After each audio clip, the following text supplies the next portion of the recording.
7 sessions. Yes. So good. All right. Strategic planning. Woohoo! I hope everybody's excited like me because strategic planning is it's a superpower. You know, strategic planning is the opportunity for you to knock on doors and find strategic points of entry to get good intelligence about the way forward. It's a chance to dream. It's a chance to look back on the wins and the things you've learned. It's a chance to think about the future with all the excitement and and possibilities that are possible. So I love strategic planning, and so I'm going to give you a lot of good tools today. I'm just going to really give you a reason to believe why you should love strategic planning instead of seeing it as a chore. And I'm going to give you some tools so that you can understand what should happen during the strategic planning process. If you're going to try to do the work on your own, or if you're going to manage a consultant, just some real great insight on how this could be helpful for you. So it's going to be a good session today. And again, it's my responsibility to make sure you get the gifts. So if you have questions, ask them. Somebody else is probably thinking them. That's been my experience as an educator. And again, if there's something that I'm saying that something I'm putting down that you're not picking up, just let me know and I will make sure that you get the gifts. Okay. All right. Wonderful. All right. All right. I'm going to share my screen and give you some good stuff today. So I think I'll come out of this one. And here we go. Number 7, strategic planning, right? Lots of stuff. So we're going to cover, sorry, I can't believe this is where we are in the journey, but it is. And today, I'm going to make sure that you understand the fundamental practices of the strategic planning process. Look at, what makes for successful strategic planning and what that could look like for you, and give you a serious toolbox to make sure that you can get this work done impactfully. And again, I've broken it down in this way. 1, why develop a strategic plan, why it's important. And then I'm going to walk through the 5 steps of the strategic plan. And then I'm going to break these steps down with lots of tools intertwined between them. And some examples is just like an infographic about what makes a great strategic plan. I'm going to give you some information about logic models because I love a logic model. I'm going to make sure afterwards that in the materials that come is just an example of a strategic plan that I did many years ago, because people are like, oh, well, of course, you know how to do a strategic plan now. You got decades in the game, but I'm going to show you a very early one that I'm still real proud of that anybody could do that can help them on their journey. And then most importantly, I'm going to give you an example of, connecting that strategic plan, this visionary piece, with the implementation strategy, because that's really the win when it comes to strategic planning. Yes, it's led by the leadership. Yes, there's lots of engagement. Yes, there's this kind of visionary component that comes with the work, but it has to also anchor an implementation strategy. So I'm going to show you what that looks like so that you can make sure you always get the 2 parts of the win. And again, I put the green star on the slides. I really want you to, go back and spend some time with. And then there's the chat storm where I want you to just put some responses in the chat, or you can always unmic yourself. So lots of good learning objectives today. So number 1, question in the chat. Does your organization have a current strategic plan? Yes, no, in progress, thinking about it. Where are you in that world? Drop your responses in the chat. And then we're going to start with why do we need to develop a strategic plan? But I'm going to come out just really quickly and see where you are and who has strategic. Okay. Yes. I love that. It's in here. Yes. That's a real plan too. Yeah. But just by getting it on the page is important. Okay, good. Thinking about it. Wonderful. In progress. Yes. Okay, good. Excellent. Excellent. All right, good. Nothing wrong with the tighten up. Nothing is wrong with that. Yes. No, that's very fair. Freddie, this whole idea about, what the kind of planning that we need to have in sort of like chaotic situations is different than, regular strategic planning. So I think that move was smart halting the strategic plan, doing an interim plan to get through the difficult time, and then resuming back to regular planning. COVID was a black swan event. So again, an event you couldn't particularly plan for. So it's hard to build a strategic plan with all of that energy. So good. Working on it. Okay, it's in your heart to pull it off. I love that. Yes, these tools will be very helpful. All right, excellent. Excellent, excellent. All right, going back to my screen. All right, so let me start with giving you a reason to believe. So here's a definition. Strategic planning builds power and connections with the community served and strengthens organizational credibility and effectiveness. I believe in this. This is why I'm always so excited about strategic planning. It really is an incredible tool. It helps the organization fulfill their mission.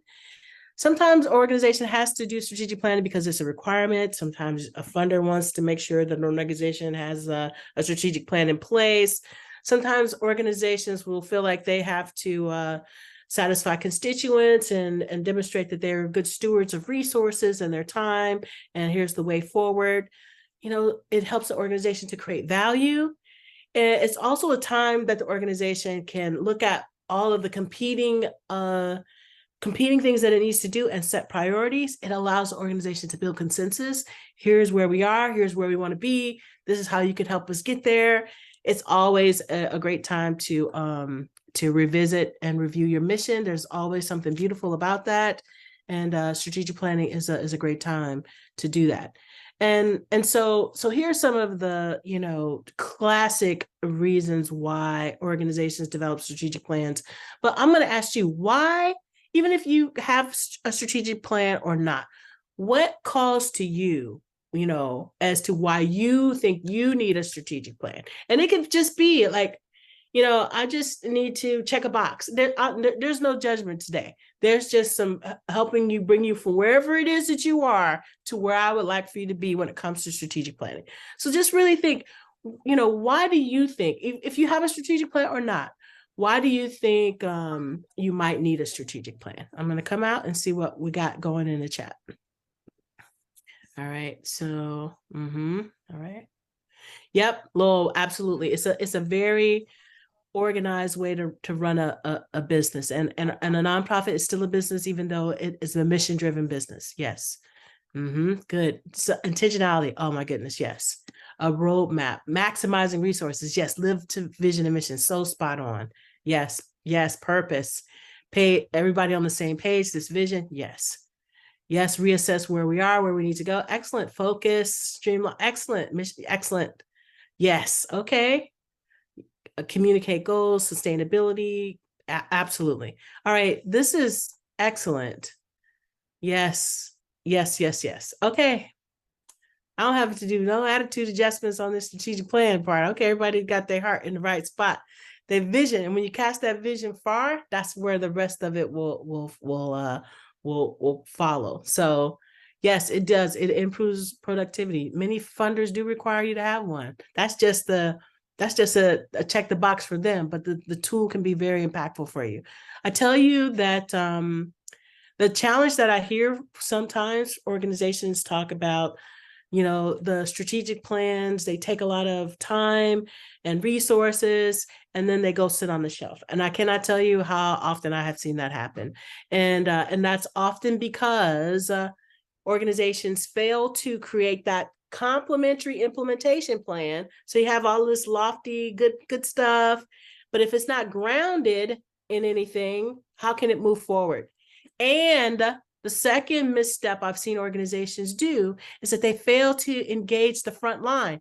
You know, yes, it is one of the 10 responsibilities of a board to lead the strategic planning process, but it is the core responsibility of the organization, the executive director, the staff, you know, to implement that strategic plan. So when you fail to engage the staff in the strategic planning work, then this is when the strategic plans sit on the shelf, because the staff is like, yeah, that looks pretty and everything, but how are we supposed to do that with like the 6 of us? How are we gonna make all that happen?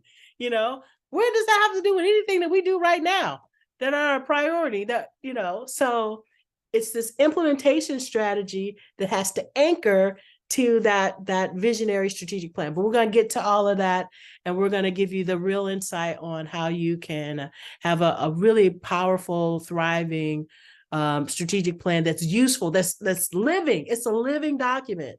It's not just something that you do and that you put on the shelf. And when they get on the shelf, it's a real tragedy because you've spent a lot of resources making those things happen. So yeah. Okay. Going back to my slides. All right, so here's some pro tips. One, your strategic plan should focus on the near future, 3 to 5 years. Honestly, 3 years is really it's difficult to plan more than 3 years. Quite honestly, you only have 18 months that you have great clarity on. And so, you know, as you progress 6 months in, then you can build another 6 months in on the back end. So a 3-year strategic plan is really, honestly, at best, that's the kind of understanding that you can have. Trying to see 5 years into the future, I mean, it is nearly impossible. So understanding that targeting a 3-year strategic plan makes sense, and also understanding that you're going to have the most clarity around about 18 months of the work. 6 months, you're going to have great clarity. 12 months, you're going to have a sense of that clarity. 18 months is going to be a little foggier, but still, you can still see the road. Again, you move into the work 6 months in, you build out the back end 6 months out with greater clarity. It's constant focusing that happens. Yep. So this is why like a 3-year plan is more viable than anything greater than that. Now, yes, if you're like a city, yes, you need a 10-year plan because you might have to issue bonds and raise money. If you're a museum, yes, you can have a 20-year plan. You got like, you know, a Basquiat or something. But if y'all ain't got no Basquiats, then a 3-year plan probably makes more sense, you know, so you can still get a sense of what needs to happen. All right, good. All right, sharing my screen. The other thing that's important is that, again, I can't say enough, that your strategic plan ties to an implementation plan. And in that implementation plan, you need to have SMART goals and objectives. You need to have much tighter time frames, like a monthly or quarterly sort of understanding of what those SMART goals are. You need to potentially identify, you know, who's going to be responsible for, you know, achieving these SMART goals. It could be individuals, department leads, full departments. It just really helps the organization move forward in a very intentional way. And, you know, this ability to build consensus, everybody has clarity about why we're working and we're moving in the same direction. It's a really powerful way to do the work. So I want to wrap up this reason to believe by giving you 6 benefits of strategic planning. One, and it was already in the chat, so I'm not saying anything that you already don't know. You know, again, strategic thinking and acting, your ability to be forward-looking and have all of these conversations with different stakeholders and key actors, it's really a good play, you know. Organizational decision-making gets improved.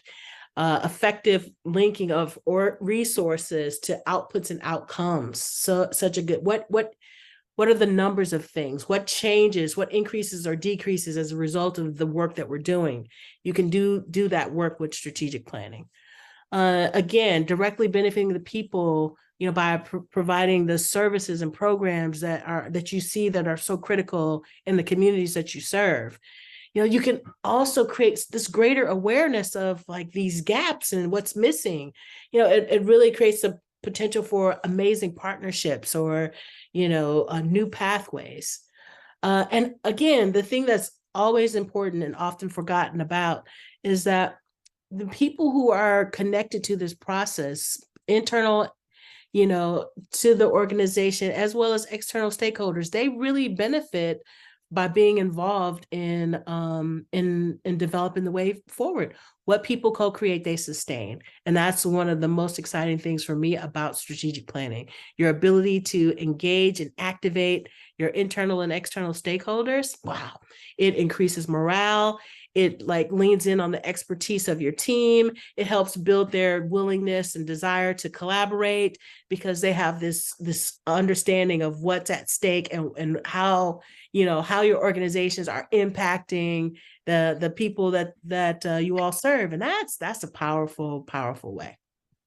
So again, some of the reasons we develop a strategic plan: to improve performance, again, to clarify future direction. We can solve many challenges in the organization. We can survive, even flourish with less, because there's this focus and concentration and understanding, because we can only be impactful in our areas of strength. And when we know what those strengths are and we can lean into those strengths, man, this is when we're able to thrive. It allows us to build on that success, to really bolster this teamwork and the expertise that our organizations are having in the communities that we serve. We get to influence instead of being influenced, because we have clarity about the way forward. And again, sometimes we have to do it in order to meet requirements. So this is the reason to believe, and I think all of you can really see that. And I'm going to just pause before I get into this first tool and see what some questions are in the chat. All right, good, excellent, wonderful. Yes, SMART objectives: specific, measurable, achievable, relevant, time bound. Yes, and we're going to talk about that in a second. Yes, good. All right, wonderful. Sharing screen back. Thank you. It takes the community. Love that. All of us smarter than one of us. So in the first, one of the first tools in the toolbox is just a simple graphic. And it just gives you a sense of, when it comes to strategic planning, when it comes to, for example, the use of data, red light. If you're just using opinions and perceptions, like, that's not a good idea. The black, because I didn't think the yellow would show. Ad hoc or raw information, not good. Your green light is this meaningful and compelling data. And so you can look at these areas and find out where your green light is. And this can kind of give you a sense for, what makes for a great strategic plan. The items in the green light give you that strategic plan piece. All right, so that's in your tool, so you can take a look at it. I'm going to just pause before we get into the 5 steps, which is the bulk of the session today, and just take any questions or thoughts so far.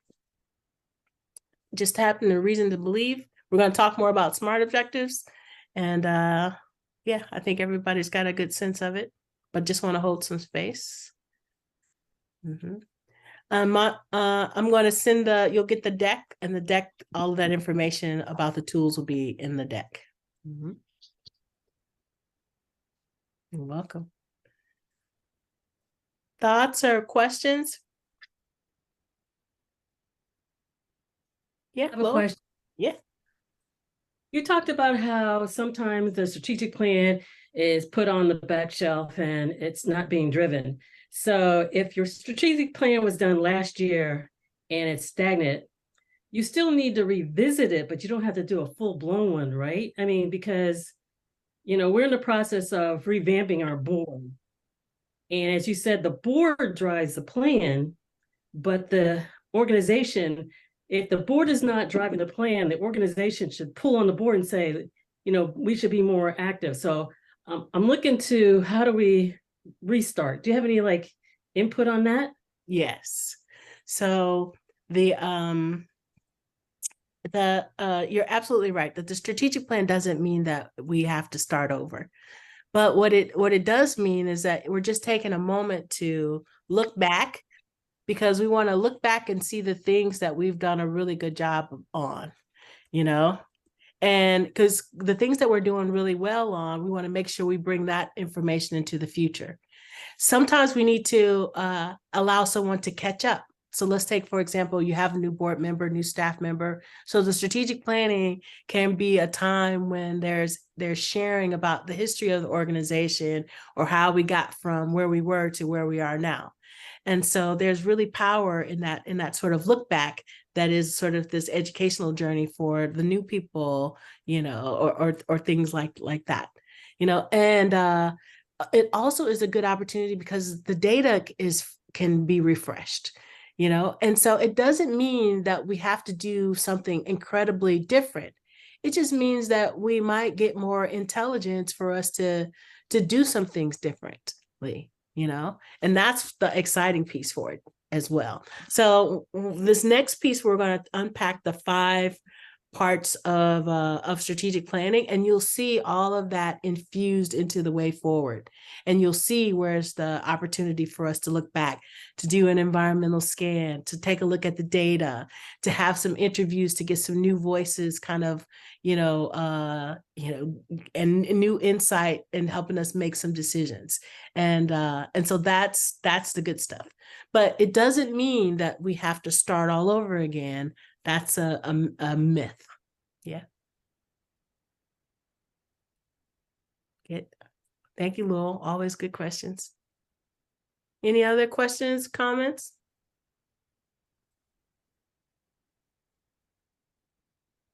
All right. Let's get to the secret squirrel book. All right, share my screen. I know I need to take the page numbers off, my bad. All right, so I use this in my work whenever I'm doing strategic plans for clients. This is what I use. I only teach the tools that I use. All right, the first step is all about getting organized. And again, this is when you're looking at your previous strategic plans or previous work. If I'm working with a client, I might say, send your most complicated grant proposal, because organizations typically pour over those things. And I can really learn a lot about an organization, looking at some of that if they don't have a previous strategic plan. I'll check in and I'll say, are you going to have a strategic planning committee? Because you need them to approve the approach. How are you going to do this work? How long it's going to take, the timeline. You need to think about the critical research, and the stakeholders as well. So the things that are in orange, I'm giving you some tools on how to tap into those areas. So that's why some of the topics are highlighted. In the get organized step, you also make decisions about, are you going to have these community meetings or convenings, like focus groups and things like that? What about developing an electronic survey? And what about individual interviews? Because there are some things that you want to get large numbers of information around, and you can do that through a survey. And then there's some things that you want to have these individual interviews because you want to build a connection. And so the strategic plan is like a superpower, because you get to go to a funder and you get to say, oh, we're in the process of our strategic plan. We just want to know what you think about this future of this industry. I'm not asking for money. I'm just asking for your insight. Later you might go back and ask for some resources and they're more familiar with your organization, but you're planting seeds now that you can later harvest. But it's just such an amazing way to open a door and walk through the door. Potential collaborators, individual interviews, it just really, and everybody wants to be helpful when they know that you're trying to plan for a future in ways that you can better support the communities that you serve. It's an excellent feeling. It also, in this first step of getting organized, you finalize the approach, you finalize your surveys, you finalize your individual interviews, and this is how you move forward. So for example, I talked about stakeholder resources. And so organizations will say, how might we, identify stakeholders? And so a stakeholder first is just a person, a group, or organization, anything that can place a claim on the time and attention or the output, or might be affected by the output of your organization, is a stakeholder. And it's really important that we better understand how stakeholders, how they can influence our organization, what they need from us, knowing their importance, so we know, how we can best support or interact or engage with stakeholders. And so sometimes a stakeholder identification or stakeholder analysis can be very useful. So one of the tools that I put in the toolbox is a stakeholder analysis sheet. So I'm going to just show you what this looks like really fast. Oh, hold on, stop share this different screen. So you'll have the link, and in the link it'll take you to this page. It's just a Google Doc. You can file and make a copy and then have it. So in the first page, it asks for identification. These are just ways for you to ideate. So again, a stakeholder can be internal or external to the organization and may influence the organization or your projects. So here's ways that you can think about, is it a team member? Maybe it's in the organizational stakeholder category, is it a peer organization? Is it employee or supervisor? Is it a leadership or a sponsor? Sometimes you might have political stakeholders, and then maybe it's an elected official or a competitor or an association or some other collaborators. All of these are just ways for you to think through who your stakeholder identification is. And so if you put, something in the team, alpha, I'm just making up something, beta, it'll populate for you automatically. So if you go to the next, it'll populate, and then you think about, what are the tangible expectations of this stakeholder? What are the intangible ones? And this exercise, which is like a thinking exercise that helps you better understand the perspective of your different stakeholders so that you can be a good collaborative partner with that stakeholder. So that's what that first sheet will help you to do. And again, it's in the presentation, and you'll be able to tap into that to do an analysis of your stakeholders, and that can be helpful. Karina, I didn't put the link in the chat, but I'm happy to do it right now. There it is. All right, so as I continue on, and in addition to the stakeholder identification and analysis, sometimes a stakeholder positioning exercise can be important. So after you've identified your stakeholders, maybe you can think about, how important are they on the scale from 0 to 10? And wherever they land on that 0 to 10, what is their position on the issue? Are they, positively supporting the issue, or are they negatively? And then once you map out the stakeholder and where they stand, for your organization on a program, then you can know if this is an advocate as a stakeholder, or this is potentially a problematic stakeholder, or antagonistic stakeholder, or a low priority stakeholder. And sometimes this can be helpful in thinking strategically on how you build forward or better understand your stakeholder. So I'm going to pause just for a second. I see something in the chat. Okay, excellent. Does that make sense? So, when we do this work in the strategic planning process, it's really good to understand who our stakeholders are, and better understand what their expectations from us are, because this will enable us to do better in our work. Does that make sense? But sometimes we get so wrapped up in the, we got to hurry up and do the strategic plan, we forget that we have to first prepare to do the strategic plan. Does that make sense? Mm-hmm. All right, good. Excellent. All right. Okay. Excellent. All right, so we're still in to get organized. Another tool that I find especially helpful in this first step of getting organized is here. So I'm going to share my screen. Well, so survey. There's so many great survey resources. SurveyMonkey, first 10 questions free. Great. Google Forms. That's great, right? Connected to your Gmail suite. If you need a Jot form is another. If you need a more secure option for your surveys, Typeform. Again, these are great survey resources because sometimes we might want to engage like a coalition, and it's like a large number. We have all these listservs, and we want people to be connected to our strategic planning work, but we don't necessarily need individual interviews with that. We don't need that depth of information, but we would like to check in and hear from.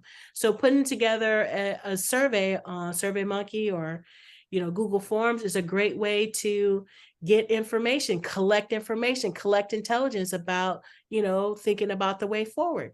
And this can be very, very helpful for an organization as it's thinking about its future. And it's important that you think about the survey in those early stages, because sometimes you might need a survey to sit out like for 3 months. You might just put it in your email signature. Some participate in our strategic plan, complete this survey. You might be tabling at different community events. And so you have to give yourself time for you to collect this information. So, this getting ready kind of this first step as you're preparing is important because you know, because there are some things that need a longer window for you. Okay, good. All right, sharing screen. And then I'll mask this. So these are survey questions that I use. So it could be, what is this is an actual example from one of my clients, but they had a service provider, and they wanted to understand housing. How can we amplify your voice? How can we help share the success of your organization? Very specific, that we put in a survey piece. Here's a different survey, a more generic one. It's, blah, blah, blah, blah. 3 years from now, if we have exceeded your expectations, what have we achieved? What are 3 critical issues that we must make a priority in order to insert core mission of your organization in our county? What deliverables or measures, up to 3, should we be accountable for that demonstrate added value in reducing or sustaining whatever it is that you want to have in? So like, you can get this good information from different stakeholders. The survey is such a powerful tool. And then on the individual interviews component, again, these are your opportunities to, like, again, open doors and plant seeds. So a collaborative partner, a potential funder, like, this is a powerful space to get into a door that may have been previously difficult for you to get into. And I always keep the individual interview questions very simple and not many, because you want to listen in, and there might be a probe or clarification that you want to make. But sometimes if you put a bunch of questions, you're more focused with getting through the questions instead of listening to what is being said. So something like, from your perspective, what do you think are the strengths of, your organization? Real opportunities for your organization? Do you see opportunities for collaboration? How do you see our organization, or an alternative way? How do you see a way our organizations can work together, or new ways to collaborate? You want to, or why? These are what could be important. And then thinking about, say more about, or can you think of a time when, because you're trying to get into the storytelling, and making sure that you're validating what you're hearing, not just what you think that person means. So ask for, when you said such and such, did you mean such and such? Those confirmations and things like that. All right, pausing. So that's the first step. Questions, get organized. Good. Okay. All right. Okay, sharing screen. Now, step 2 has this taken stock, 4 components of it. So we're going to break it down. The first in taken stock is all about the SWOT analysis. Now, I have to tell you that when we talk about SWOT analysis, we always go to the strengths, weaknesses, opportunities, and threats. But when we really understand this, and we're going to talk about that, the SWOT analysis is bigger than that, but it's beautiful in that this first part of taking stock, we always start with the vision, because this enables us to understand this enables us to understand our way forward. And the strategic planning time, it's a great opportunity to review our mission, what the organization was created to do. It's also a great time to understand our mandates, what the organization is required to do, and also to understand our stakeholders, who our organizations are expected to do for. This is when we have the classic SWOT analysis, and this is where we do the steps. And so I want to talk about SWOT analysis because I think it's a tool that we use a lot, but I don't know if we always use it to fidelity. So in the chat, have you ever used a SWOT analysis for your organization? And yes or no, and has it been useful or not useful? That's my question. Have you used a SWOT? Has it been useful or not particularly useful? Okay. Yes and yes. Okay, yeah. Okay. All right. Ooh, we got good stuff for you. Okay, good.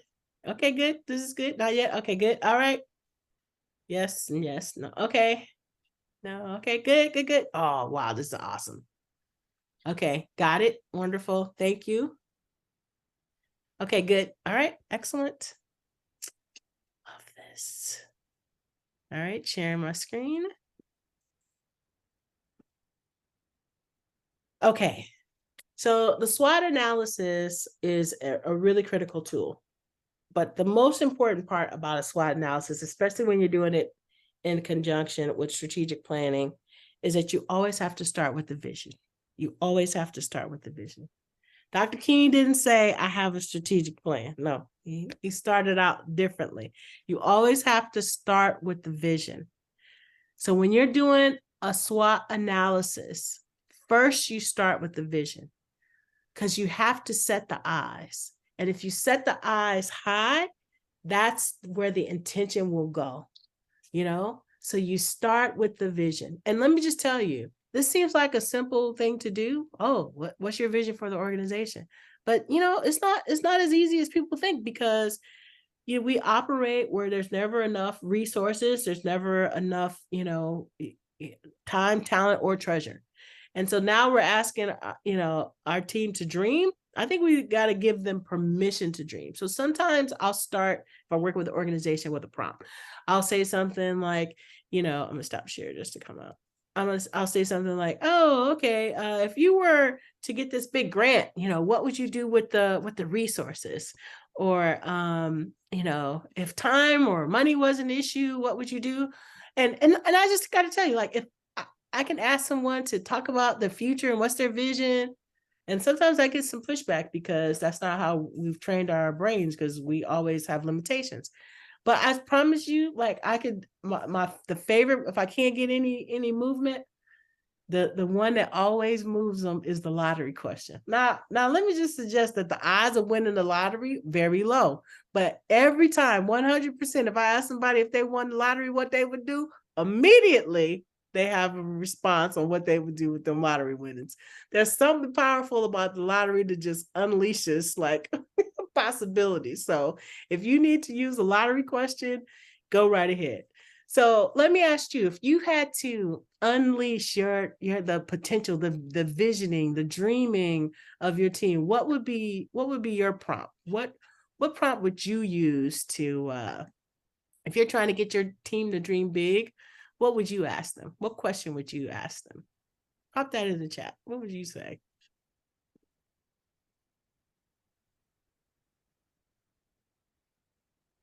Because again, we're just so used to like we have limited resources.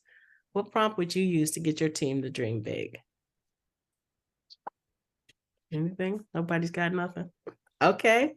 Where do we go from here? I don't know. Lunch. Somebody would say lunch, Freddie. Lunch.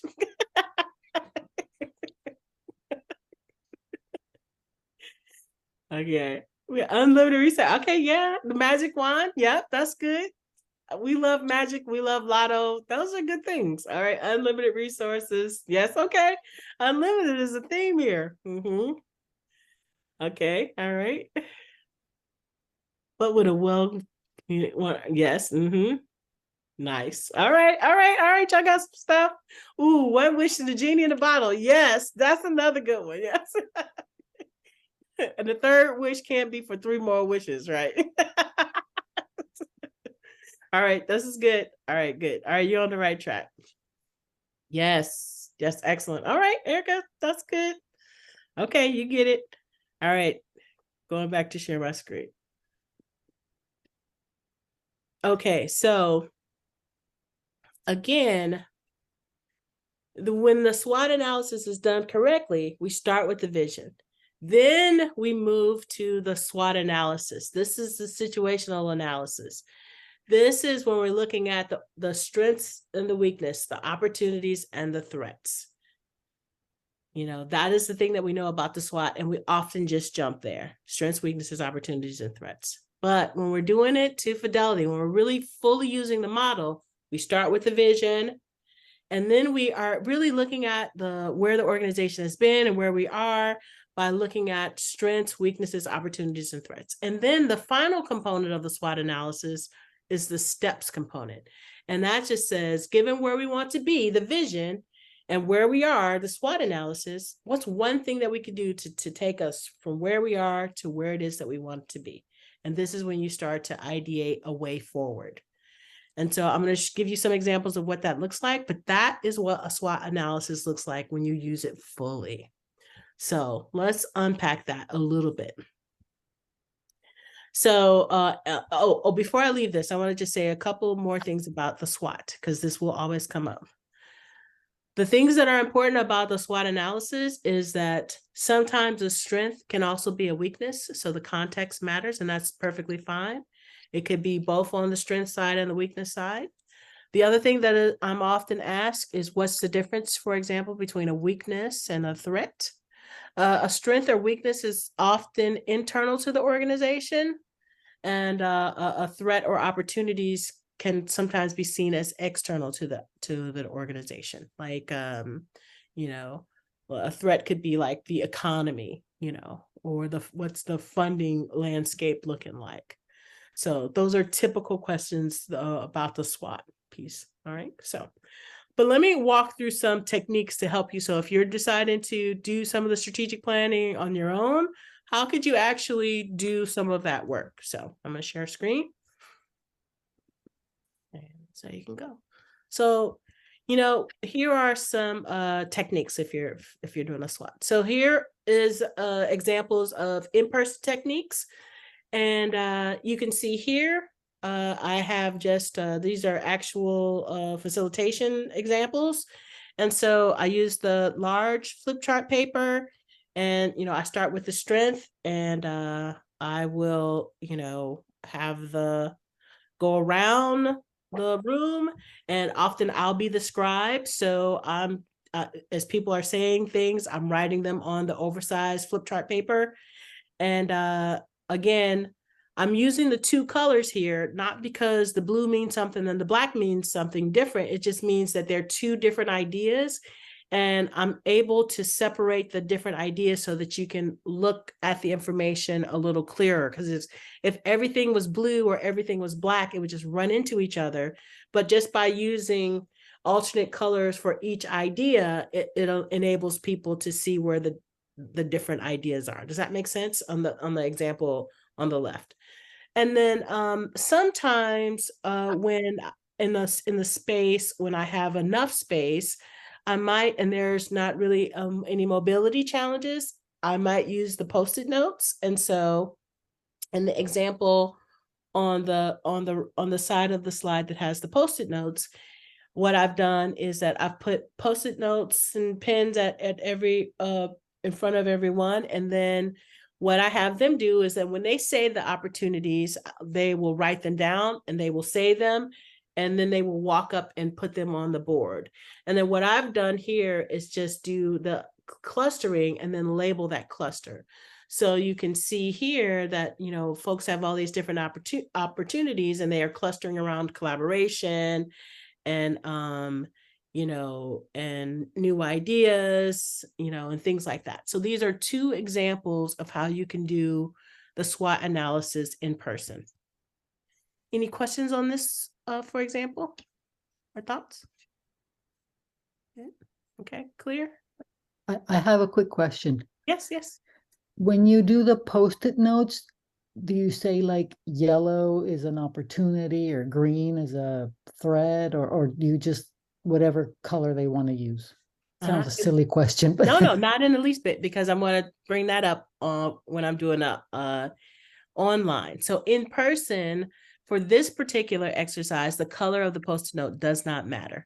But if I were doing this exercise and using the Rose Thorn Bud like we did last week or 2 weeks ago, the colors do matter. So Karen, that's a great question. So in this scenario, the colors don't matter for each of the examples in the in-person scenario for this particular exercise.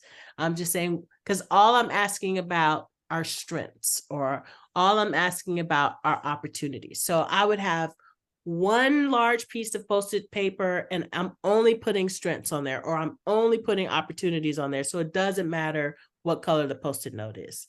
And again, this is an in-person technique. However, go ahead. Yes. Follow-up question.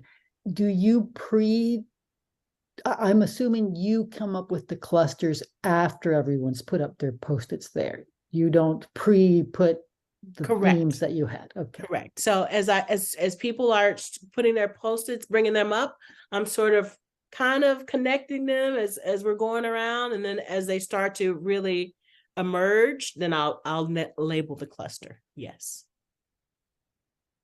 Clear? Excellent. Thank you. Good. All right. Okay, good. Share my screen.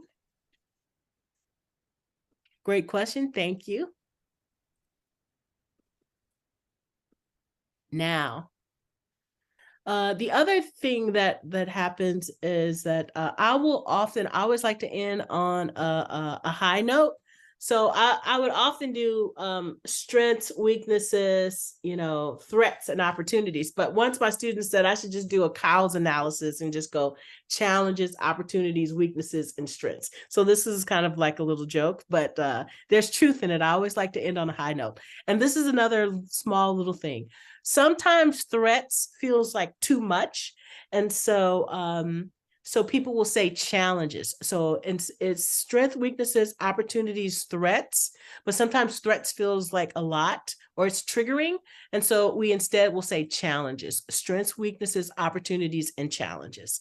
And again, I like to end on a high note. So I would often do strengths, weaknesses, challenges, and opportunities. But you could start with the challenges and ends on the strengths if you want to.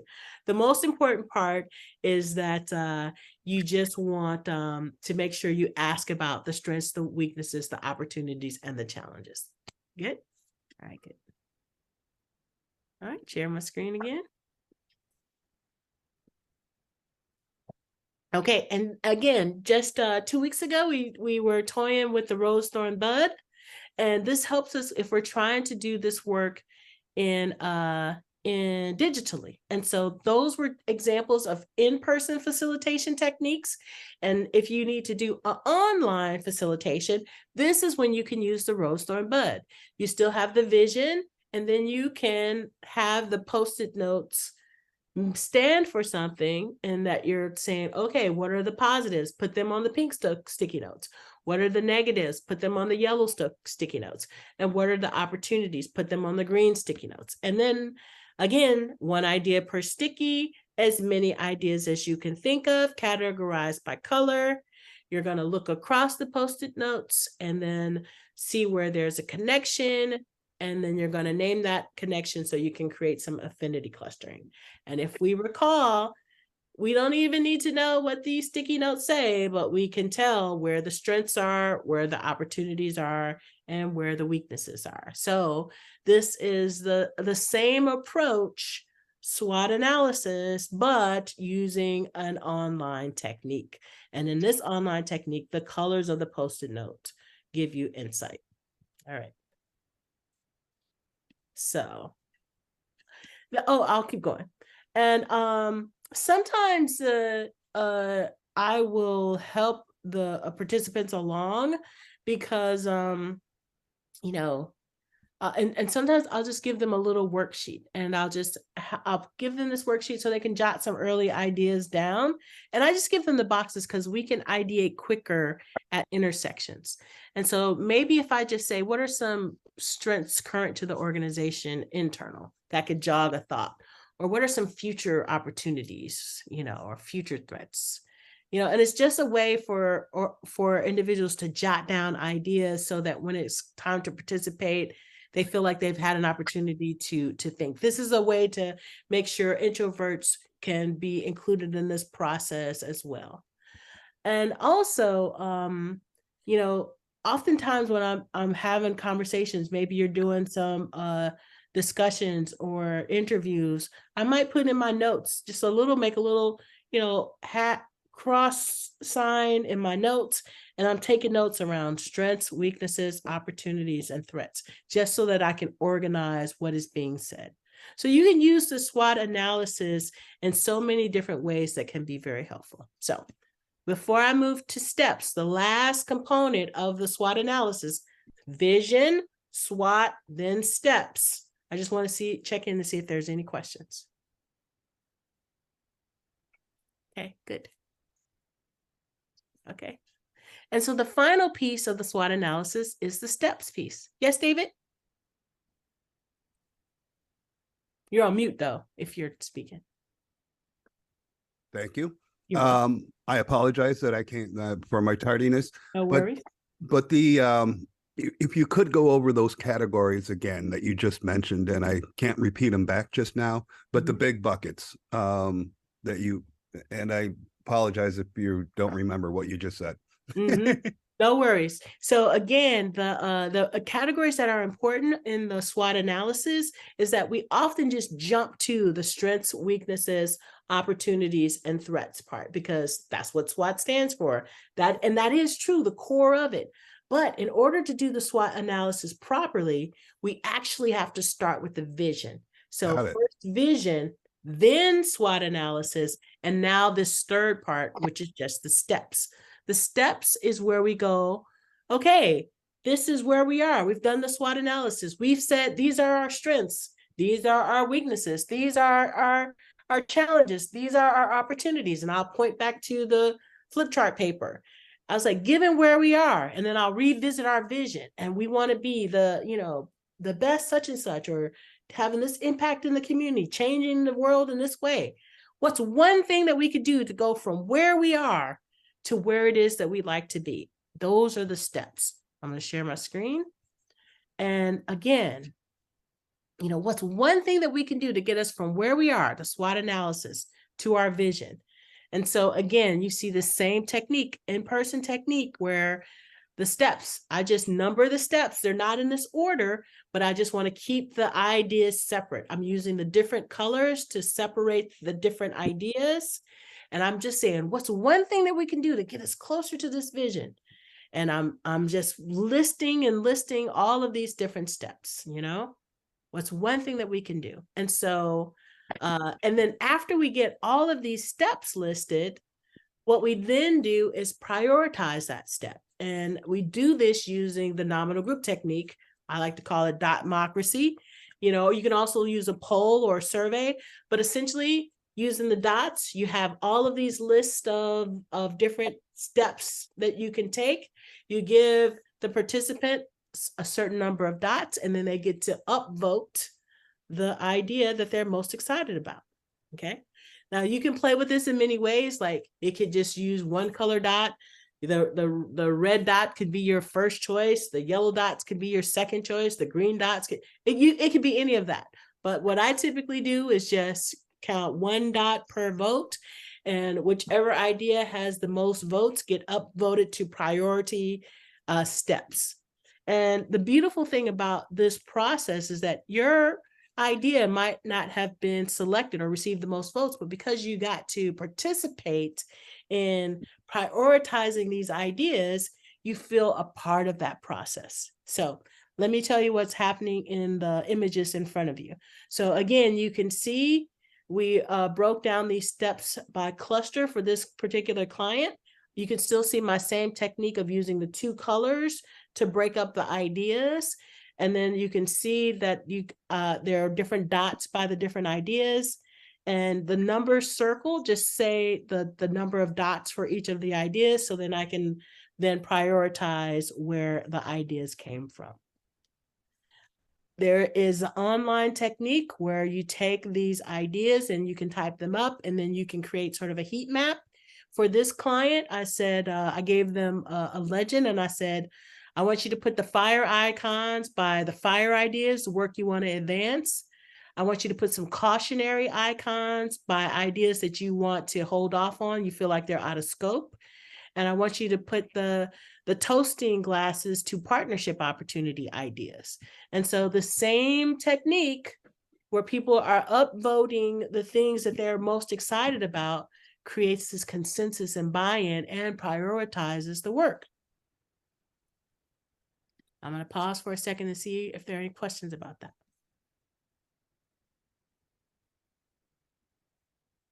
Good, helpful.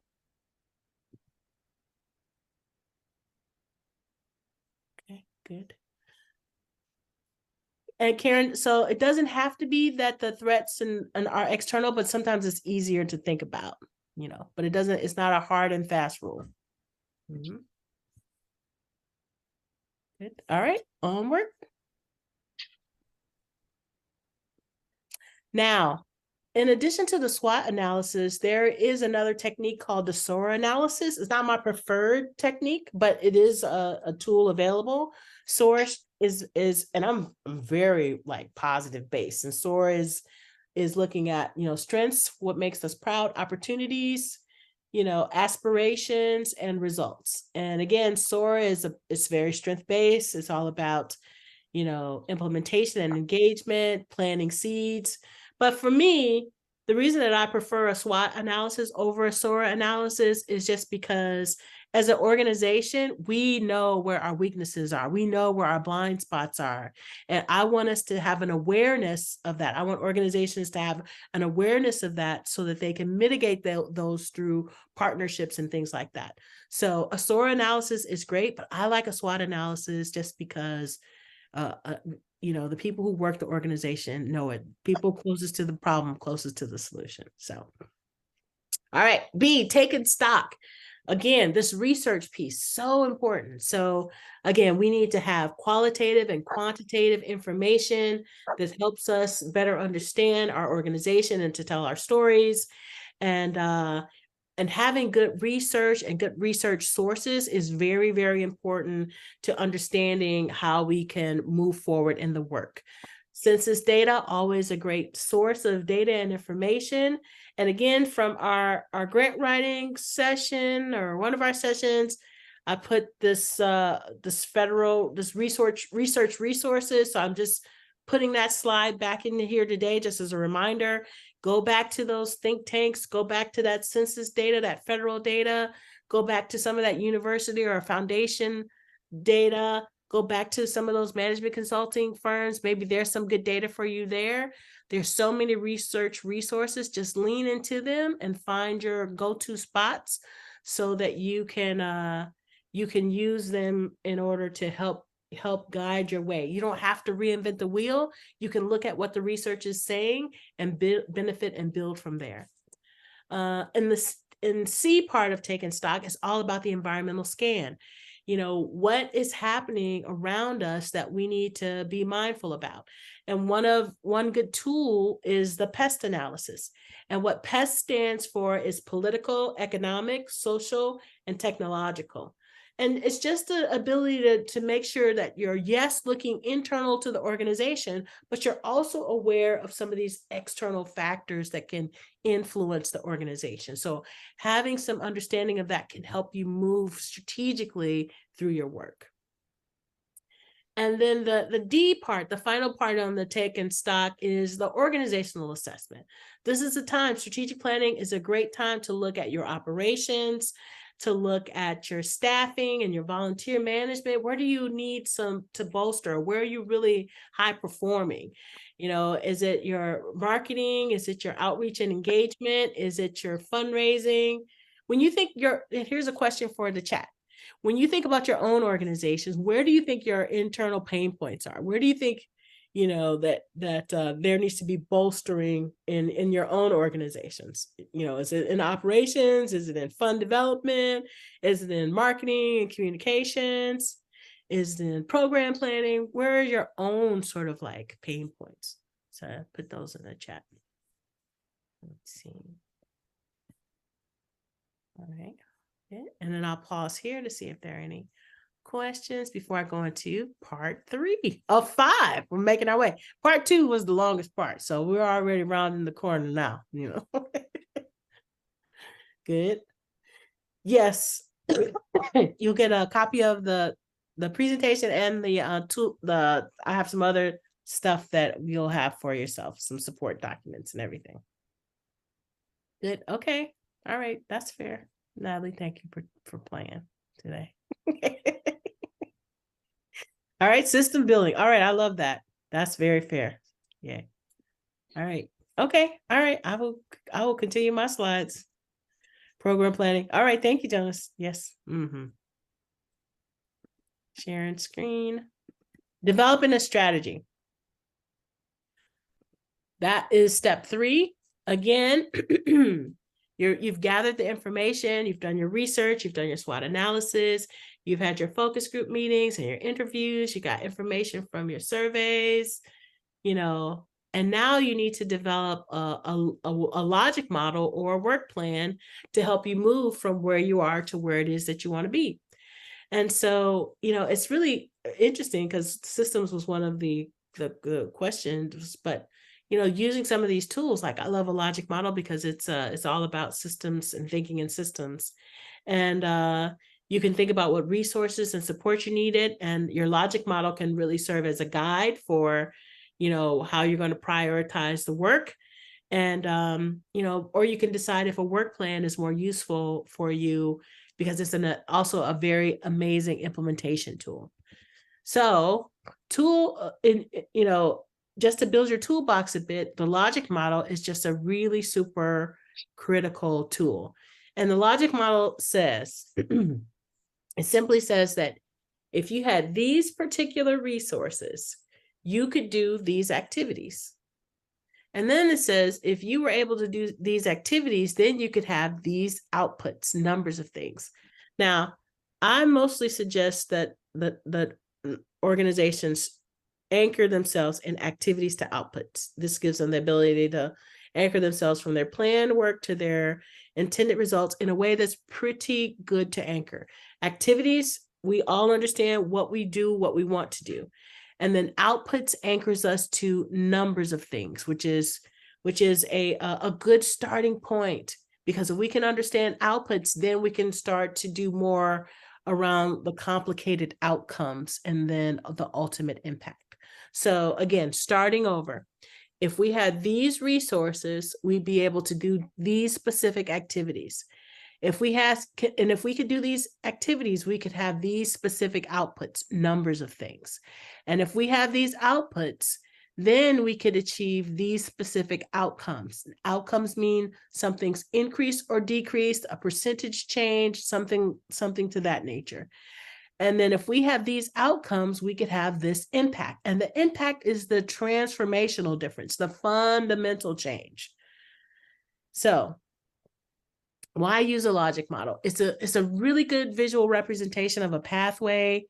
It's the diagram that helps you look at, vision to longer term outcomes. And it gives you those steps on how you can start with something, that seems, an activity and get to impact. It allows you to have these building blocks and see the process from start to finish. And it's a really excellent tool because you can use it to develop programs for implementation or even for evaluation. And it can be very helpful way to communicate, to think about if there are any gaps in your process or logic, to clarify assumptions, to think about if you need more resources. It's a super useful tool, and it aligns with strategic planning nicely because it helps you avoid strategic mistakes. It's really helpful in building collaboration and strategic implementation. It helps you as you try and course correct. And again, make sure that folks are on the same page. So again, you have these resources and you're able to do these activities. If you do these activities, you can achieve these outputs. If you achieve these outputs, you can actualize these outcomes. Outputs are numbers of things. Outcomes are increases or decreases, percentage changes, things like that. And impact is the fundamental change that happens as a result.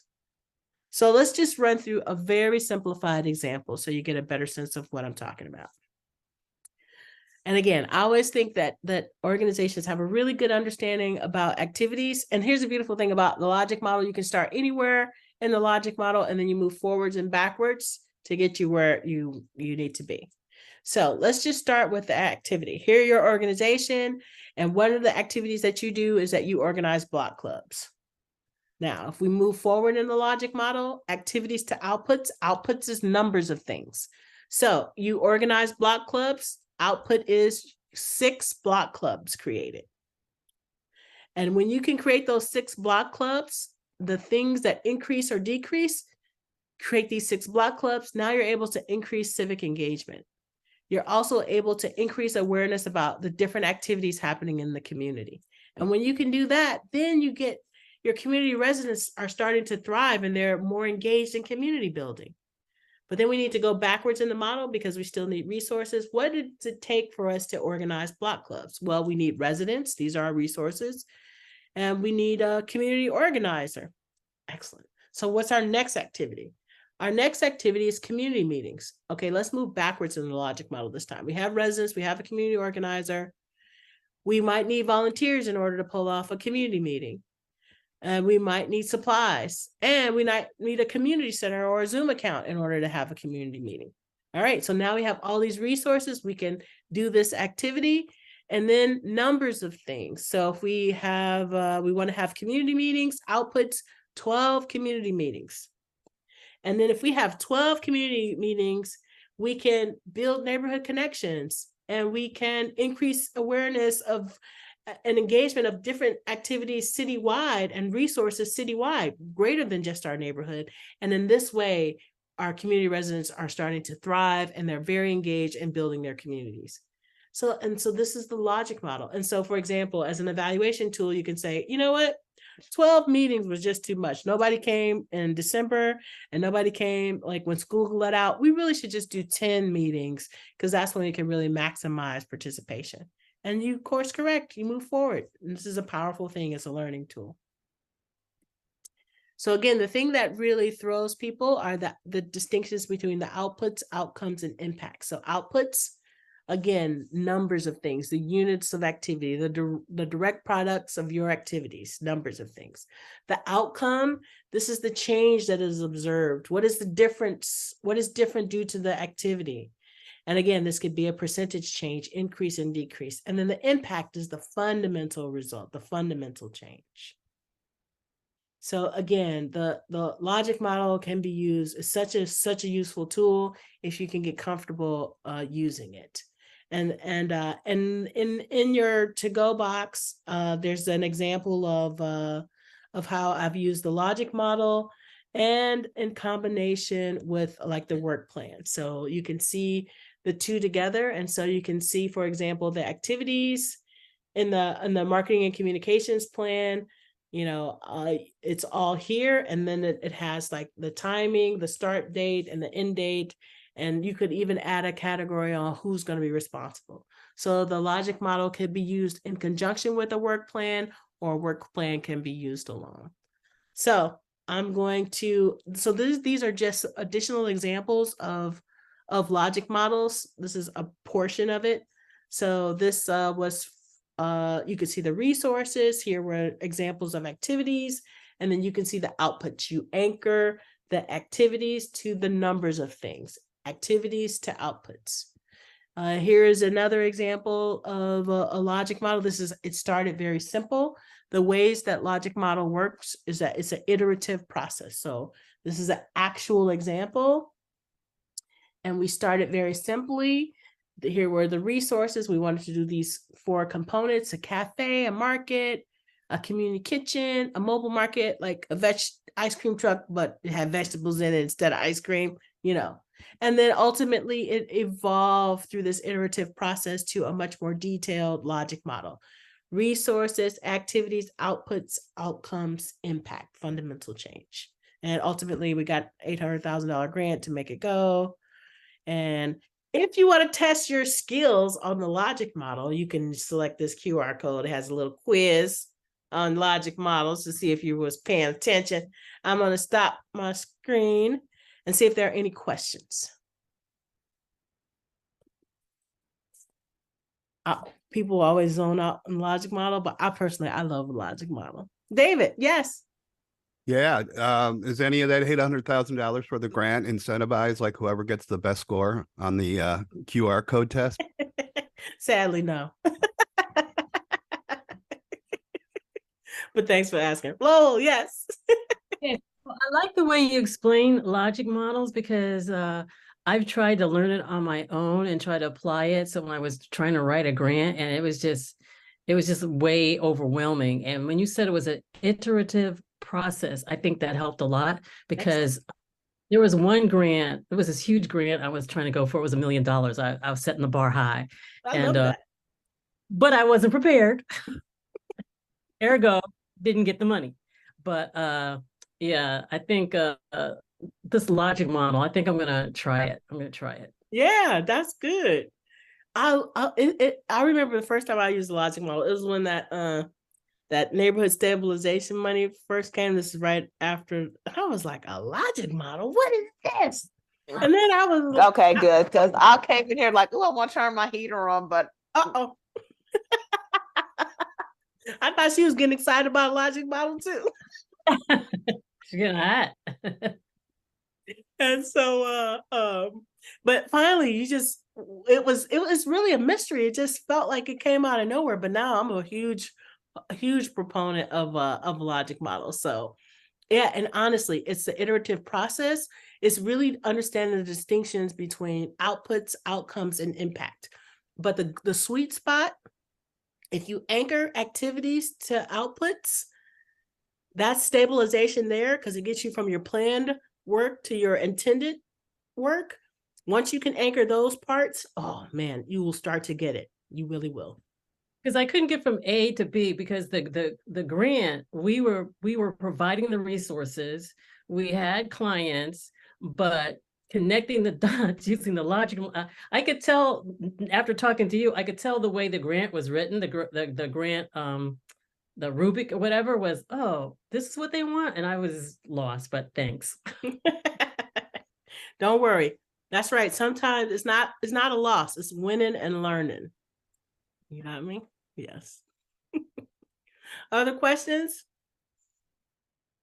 And now you're ready for your next logic model. So yeah, you know.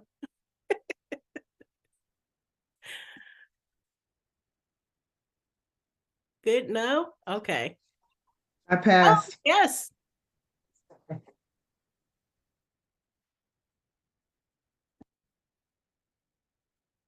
After you got a question? Oh, no. No, I said I got 100% on the logic model. All right, that's good. I love it. See, paying attention. I love it. You ready? Get that $1 million grant out. Yes. All right, share screen. Step 4.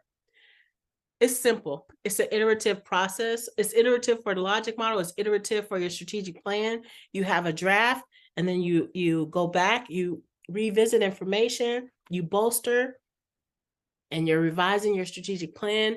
You're making sure it anchors to your implementation strategy.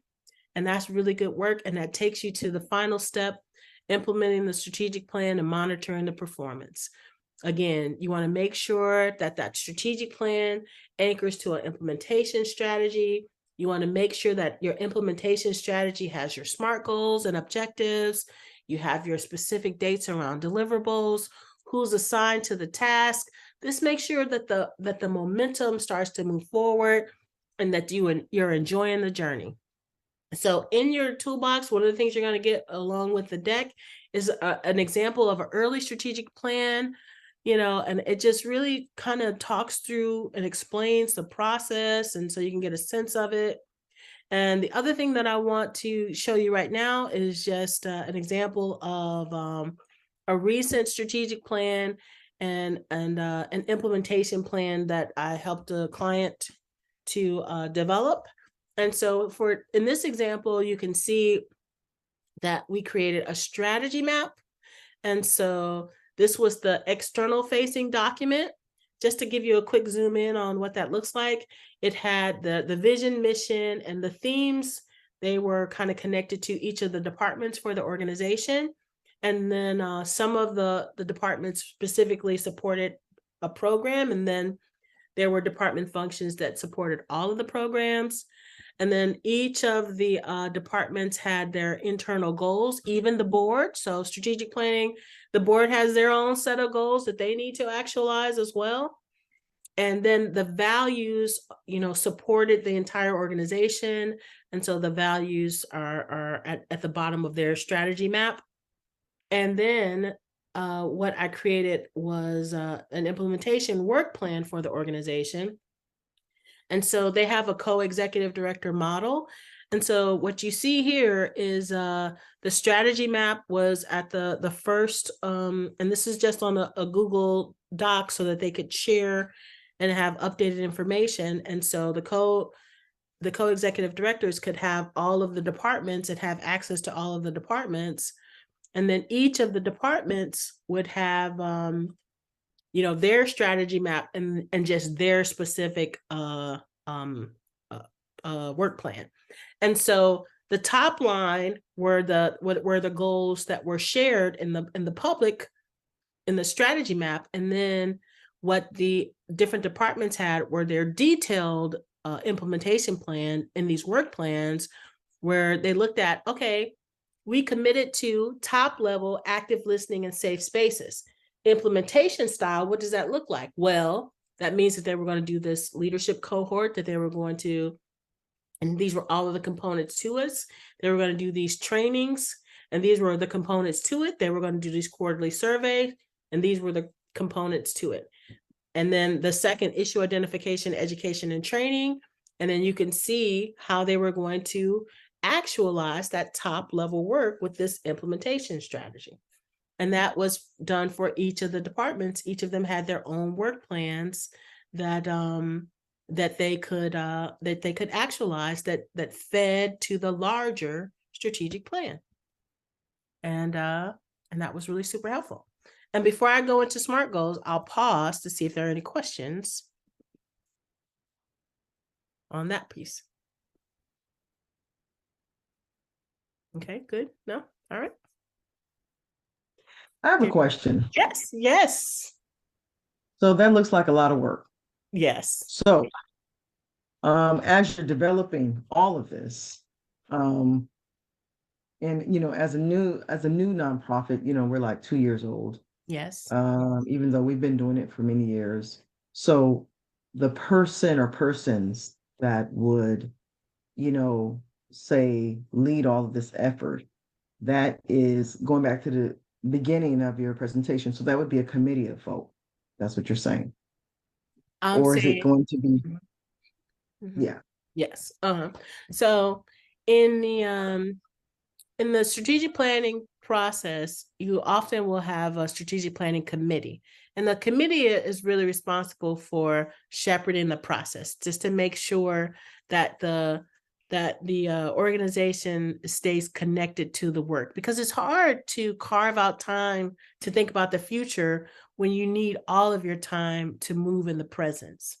And so you have to get a small group of people to commit to this future building so that it can be ensured to happen. And so that strategic planning committee is often a mix of board and staff people, and people who are going to commit to, I like to call them, when I work with clients, I have them commit to doing strategic planning huddles. And we huddle for about 30 minutes every 2 weeks. And if I don't need 30 minutes, I don't use 30 minutes. If for some reason we need to reschedule, we cancel that and we still have another something on the books in 2 weeks. But what this allows me to do is it allows me to lead them forward, but making sure that they are all in, because the easiest thing for organizations to do is have an outside consultant come in and do their strategic planning for them. But those are nearly all of the plans that sit on the shelf.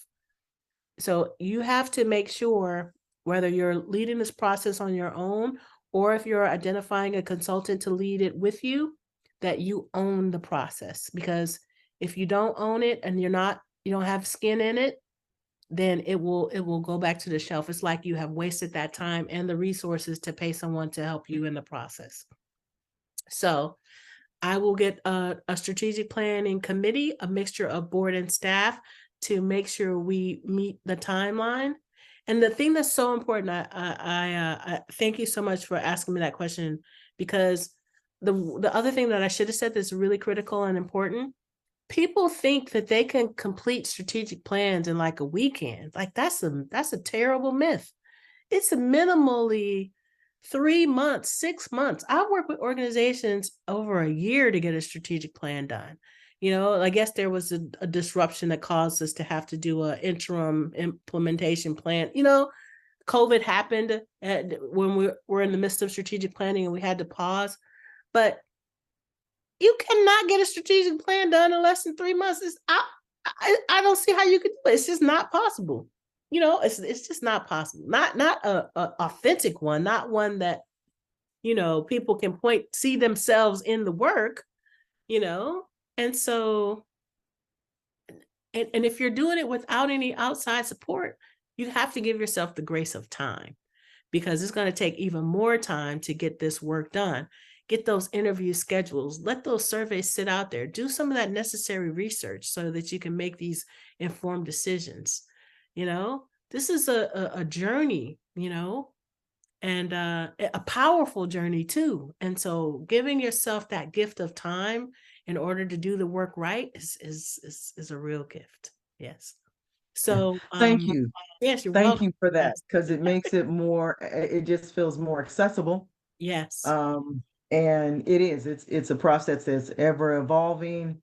And like you said, I can see the players of the board members, plus those of us that have, our boots on the ground, Yes. working together to forge this this organism, basically. Yes, exactly. Excellent. That's exactly right.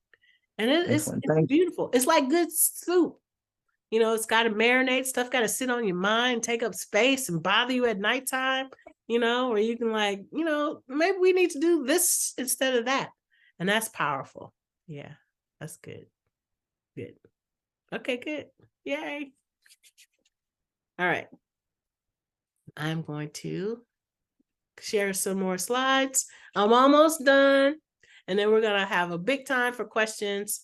I want to also talk about SMART and SMARTY objectives. So SMART stands for specific, measurable, achievable, though ambitious and agreed upon, relevant, and time bound. So we often have these objectives, but we just have to just admit that they're poorly written. And eliminate highway deaths, for example. This is yes, we want to do that, but how do we know when we're doing that?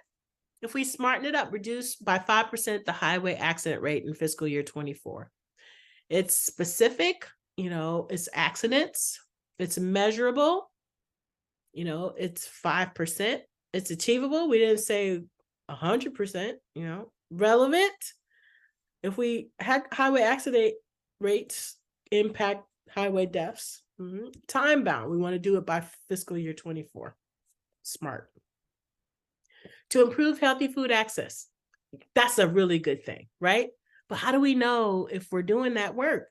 Let's smarten it up, because it can mean so many different things. So instead of to improve healthy food access, we say we're going to develop 12 community gardens by summer 2024. Specific, community gardens, measurable, 12 of them. Achievable, we already own 6 lots, so getting six more to do 12 community gardens, we can pull that off. Relevant, community gardens is a way to improve healthy food access. Time bound, doing it by summer 2024. Excellent. To provide faster service, I'm all about that life, yes. But let's smarten it up. To reduce waiting time by 15% in 1 year, done. Housing for senior citizens, okay, that could mean a lot of things. 25 units of affordable housing for senior citizens in fiscal year 24. Specific, measurable, achievable, relevant, and time bound. Boom. So I want you to develop a SMART objective. Drop it in the chat. It could be about anything. Saving money, exercising, whatever it is. Specific, measurable, achievable, relevant, and time bound. SMART objective. Something in the chat. You can SMART objective anything. Something in the chat. A SMART objective about anything. Okay, I got some momentum in the chat. Let's see. All right, okay. Nope, Marvin, it's not time bound, so okay, daily minute. All right, so I can give you that one. Okay, even though if you put some minutes on there, I would really be appreciative. All right, you said 30 minutes once every 2 weeks, but that sounds so right. That's funny.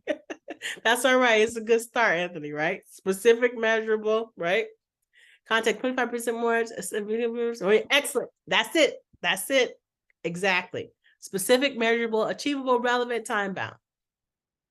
25 students per year. Yes. 10 2-hour community organizations training. Yes. Boom. Increase reading levels of middle schoolers by 5% by the end of the year. Yes, exactly. When you smarten it up, you have clarity about the way forward. Reduce substance abuse disorder amongst these by 10%. In how long? A year, 2 years, 50 years? You know, almost there, Freddie. All right, boom, done. Got it. When you smarten it up, it helps you to have clarity. It helps you to prioritize. It gives you it allows people to, be on the same page, fill up a weekly meal prep menu and complete breakfast and lunch meals. Done. Excellent. Excellent. All right, you got it. All right, good. Okay, good. So again, you're just thinking through, because it's amazing to go from, we think that we can go from having poorly written goals to better written goals, but it's really powerful to have smart objectives that support those goals. So here's a way that you can really start to transcend through. So these SMART objectives can be so helpful. Okay. And the other little tool that can be very helpful is this idea around SMART-T objectives, that you include equity and inclusion into your SMART goals. So you can move from SMART to SMART-T, by just saying build volunteer team of 100 door-to-door canvassers by May,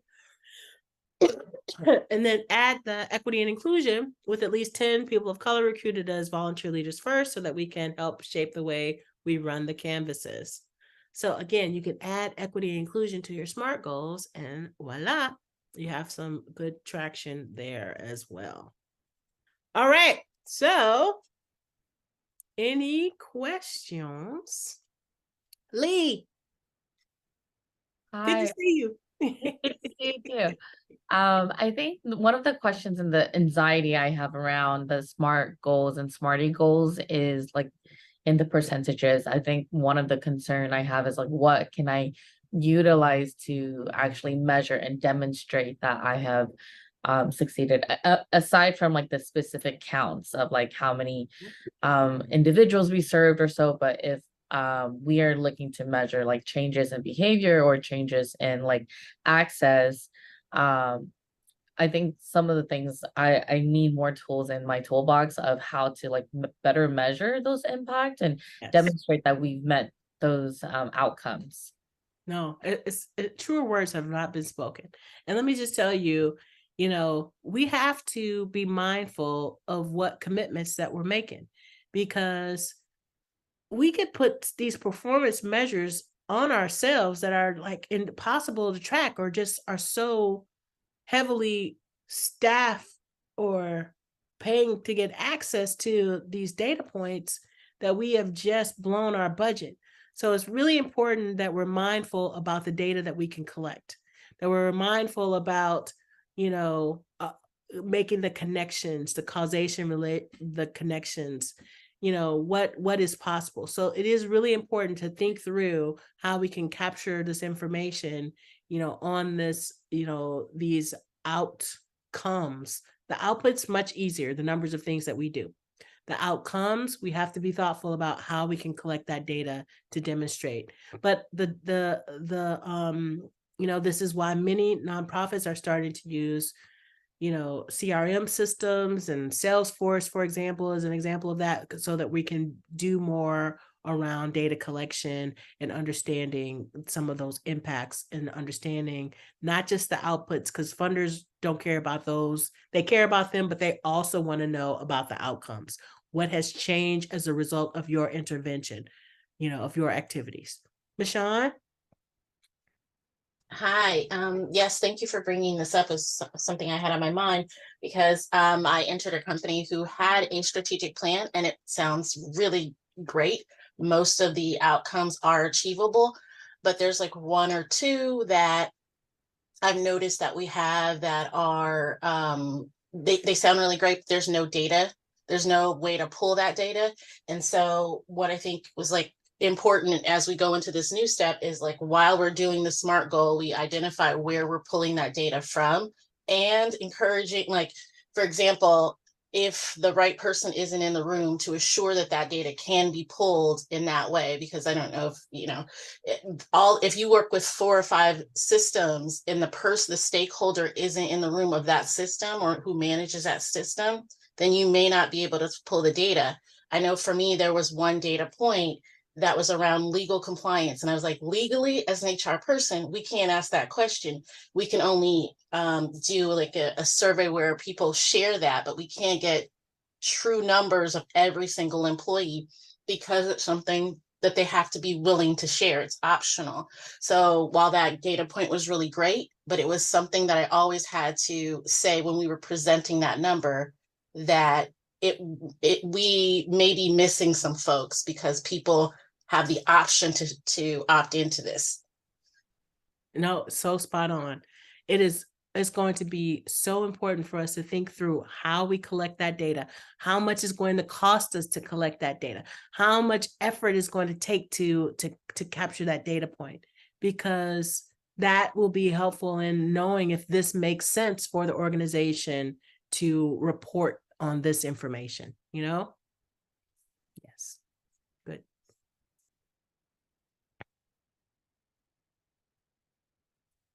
Absolutely, John. But for some organizations, this is a super helpful way to get started. Yes. Yeah, absolutely. Yes. How do you keep the need to create immediate short-term outcomes keep from getting in the way of real qualitative change? Grants often want quick measurable results, but ultimately they are simply creating systems that are self-reinforcing but not transformative. You know, it's interesting because this is exactly what Michonne was saying. We're the person writing the grants. Our organizations are writing the grants. It's not that the funder has outlined the grant for us. So we have to be clear about what we can actually deliver, and again, and building the transformation. But that's what like logic models can help us think through. And that's what thinking through what data is actually collectible and thinking about what impact we actually want to have can be very important. And this is what we report in the grant. This is what we say that we're going to do in the grant. You know, I think that you're spot on, but we have to be mindful of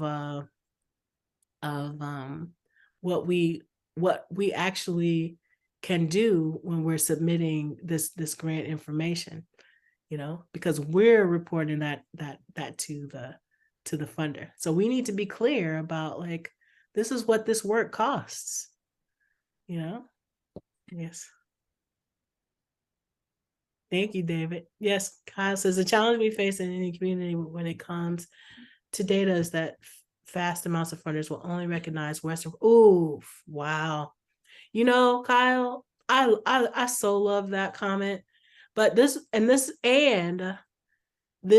what I think that it is important to have both qualitative and quantitative information in your submissions. And this is because not just for the funders, but there's something beautiful in being able to tell the story and also have the numbers validate and support that story as well. Like, so the qualitative and quantitative information is reinforcing. And maybe you're not using the quantitative data from the indigenous population. Maybe you could use census data. And so, for example, census data might vet out or other qualitative or other quantitative data might vet out food insecurity.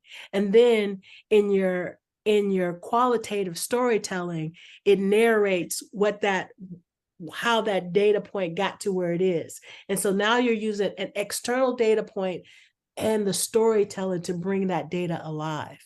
Like we have to think about ways of using existing really good data, and then the power that we can tap into the storytelling, this qualitative that we only have access to, that we can bring out, that's very powerful, and combine it in a way that makes our solution compelling. Yes. Yes, you will get the slides and all of this information. Absolutely. Good. Okay, here's one small thing, and I'll take any other questions. So I'm gonna share my screen, and so in this next exercise, there are going to be numbers. There's going to be numbers all over the screen. I want you to just find number 1, find number 2, find number 3, find number 4. I'm going to just put, a minute on the clock, and I want you to see how high you can get. Okay. So hold on, let me get my timer up so I can put a minute on the clock, and then I'm going to show you the screen. All right, here we go. Sharing screen. All right, look, you're looking for numbers starting with number 1. And here we go.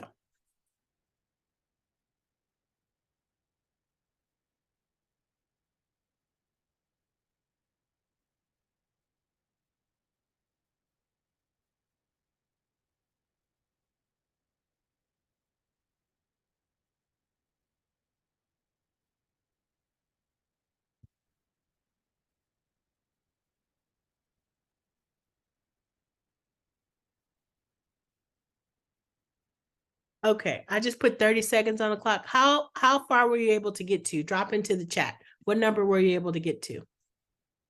13, 6, 11? Okay.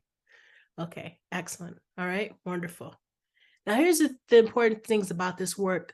It can be messy, but if you use the tools to sort of like give you a guide, then it could be a messiness that we have a better understanding about. If we have some insight, then we can understand better. So,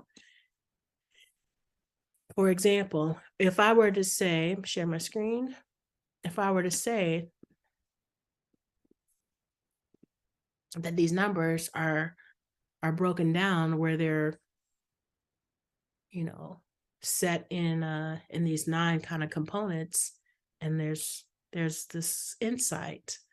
Now I'm going to put 30 seconds on the clock, and I want to see what number you're able to get into. So you're doing the same exercise. Let's see how many numbers you can find, starting with number 1.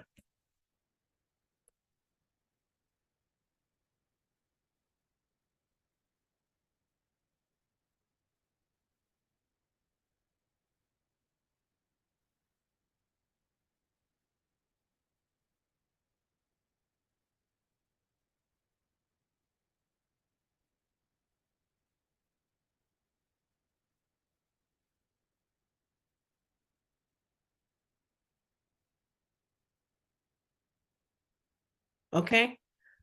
Now drop into the chat. What number were you able to get to? Excellent. When we got some insight on, how to make sense out of it, we can go so much further. And that's what the tools are to help you do, help you to gain insight so that you can create some ability to make sense out of it all. So, all right, last bit for any questions or comments or anything. And it's a long day, I know, in the last session, but I wanted to make sure you got all the gifts. So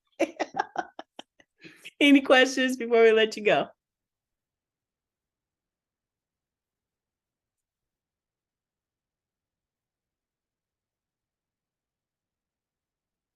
Ashira will open up some more times. Yes, I think so. Thank you, Elizabeth. Yay. David. Yes, you'll get the recording and the slides and everything else. Yes, sorry, I forgot that I was off camera, off thing. Is there a way we can reach out to each other? I would really love to network and just get the experience of a lot of you who are more knowledgeable others when it comes to dealing with youth and programming. What do you suggest is the best way to reach out? I don't mind putting my email in the chat or contacting people individually, but is there a way that you guys kind of pre-programmed in where we have each other's information? Shira? Okay, I can take this one. Thank you for your question. We actually do have a spreadsheet where partners have voluntarily opted to share their contact information. And so we can get that link and send that to you. We know that we are planning to have an all partner networking session at the beginning of November. And so we'll be sure to share that link with folks' contact information in that email as well. And so we'll send out some reminders about that. And then there was a comment in the chat about more coaching. So as this training started, I watched all of the coaching sessions for December fill up, but I'm excited to share that there will be another opportunity in January to connect with Dr. Madden. So there will be 20 office hours in January. So if you are interested in connecting with her when those office hours open up, prioritize, make it a point to get to that list. The sessions will be held on Mondays, and there will also be 2 Saturday opportunities. So just be on the lookout for that. Thank you for the question.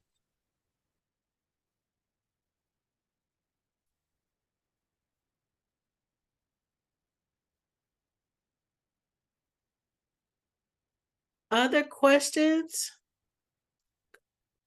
Yay.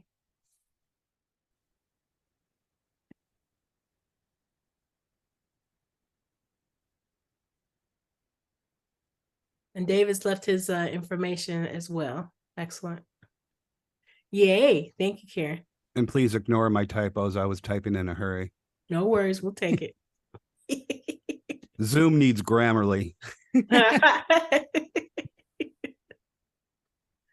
Yay. Excellent. I'm going to use the logic model to go after another large grant. Yes, I love that. Get on my calendar. I'm going to try to get on the calendar for January. Hopefully I'll say, hey, I won a grant, or yeah, I made it to the first round. Yay. Thank you. Yay, this is excellent. Yay. Good.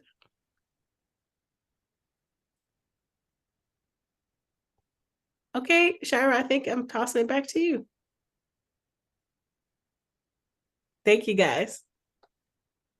Oh, Shira's Zoom is freezing, so I'll just go ahead and close this out. Thank you all for joining. This is Dr. Madden shared, but when we started, this is the seventh session in the 7-part series. So just really grateful for Dr. Madden's leadership, thought partnership in coordinating and leading these trainings. As Shira mentioned, we'll have some office hour sessions, and we don't anticipate that our work with Dr. Madden will stop in February. So looking to have more updates about technical assistance and training throughout the end of throughout 2024. We do have a few sessions left of this year, and so we'll be sending out an email, and it's included in our newsletter as well. Thank you all for joining, and the recording as well as the slide deck will be up on the website within the next few weeks.